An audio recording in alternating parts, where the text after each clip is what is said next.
ಆಲೂಗೆಡ್ಡೆ ಬೆಳೆಯುವಲ್ಲಿ ರಾಜ್ಯಕ್ಕೆ ಹಾಸನ ಜಿಲ್ಲೆಯೇ ಮೊದಲನೆಯದಾಗಿದ್ದು, ಹಾಸನ ಎಂದರೆ ಆಲೂಗೆಡ್ಡೆ ಎಂದೇ ಗುರುತಿಸಿಕೊಂಡಿದೆ ಎಂದು ಜಿಲ್ಲಾಧಿಕಾರಿ ಲತಾ ಕುಮಾರಿ ಹೇಳಿದ್ದಾರೆ. ತೋಟಗಾರಿಕಾ ಇಲಾಖೆ ವತಿಯಿಂದ ಆಯೋಜಿಸಲಾಗಿದ್ದ ಸುಸ್ಥಿರ ಹಾಗೂ ಗುಣಮಟ್ಟದ ಬೀಜೋತ್ಪಾದನಾ ಕ್ರಮಗಳು ಮತ್ತು ಕಾನೂನುಗಳ ಕುರಿತು ಹಮ್ಮಿಕೊಂಡಿದ್ದ ಒಂದು ದಿನದ ಕಾರ್ಯಾಗಾರ ಉದ್ಘಾಟಿಸಿ ಮಾತನಾಡಿದರು.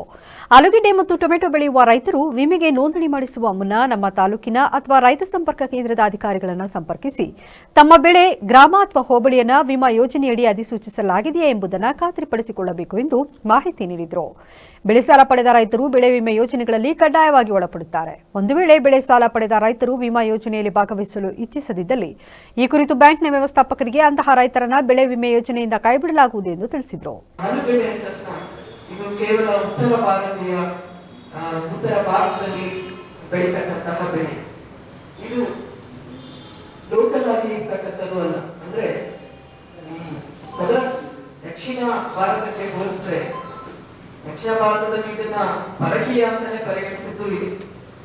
ನಾವು ಸಣ್ಣವರಿದ್ದಾಗ ಆಲೂಗಡ್ಡೆ ಸಾಂಬಾರು ಮಾಡಿದ್ರೆ ಮನೆಗೆ ಬೈದಿದ್ದು ಇದು ಇಲ್ಲಿನ ವಾತಾವರಣಕ್ಕೆ, ಹವಾಮಾನಕ್ಕೆ ಹೊಂದ್ಕೊಳ್ಳೋದಿಲ್ಲ, ಇದನ್ನ ಯಾಕೆ ಮಾಡ್ತೀರಾ, ಇದರಿಂದ ಅಷ್ಟು ಆಗಿ ದೇಹಕ್ಕೆ ಹೊಂದೋದಿಲ್ಲ, ಈ ತರವನ್ನು ಹೇಳ್ತಾ ಇದ್ದು ನಾವು ಕೇಳ್ತೇವೆ. ಅಂತಹ ಒಂದು ಬೆಳೆ ಆದ್ರೆ ಒಂದು ಸ್ಟಾರ್ಚಿ ಫುಡ್, ತುಂಬಾ ಆರೋಗ್ಯಕರವಾದ ಇದು ಬಂದಿರೋದು ದಕ್ಷಿಣ ಅಮೆರಿಕದಿಂದ, ಸೊಲನೇಶಿಯಾ ಫ್ಯಾಮಿಲಿಯಿಂದ.